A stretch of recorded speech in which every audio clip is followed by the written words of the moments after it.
ওনার যে আছে shoulder dislocation হয়েছিল, শোল্ডার ডিসলোকেশনের পরে যে আছে রিডাকশন হয়েছিল অপারেশন থিয়েটারে নিয়ে গিয়ে।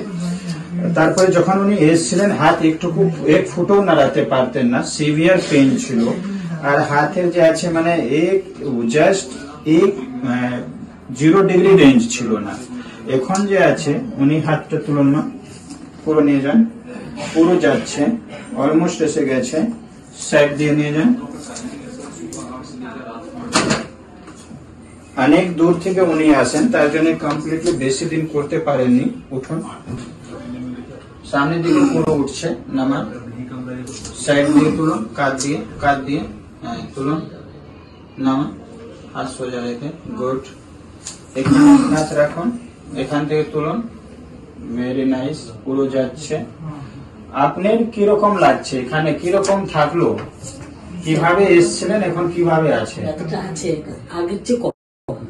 আগে থেকে অনেকটা কমে গেছে, একটু আছে, সেই তো।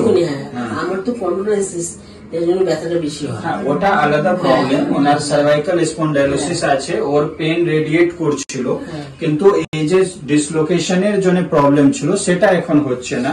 ডিসলোকেশনের প্রবলেমের জন্য স্টিফনেস, পেন ওগুলো পুরো কেটে গেছে অলমোস্ট। ও স্পন্ডাইলোসিসের ব্যথা আলাদা। হ্যাঁ, এবার নিচে নামা, যেতে সামনে নিন, সামনে পিছনে খোল, একটু আর পিছনে অব্দি যেতে দিন। গুড। এবার পিছনে ঘুরুন, একটু হাতটা নামিয়ে দিন, হাত নামিয়ে একটু পিছনে ঘুরুন, পিছন দিকে হাত নিন। হ্যাঁ, ডিসলোকেশন ছিল, এন্টেরিয়র ডিসলোকেশন, তার জন্য আমি বেশি পিছনে নিয়ে যাচ্ছি না।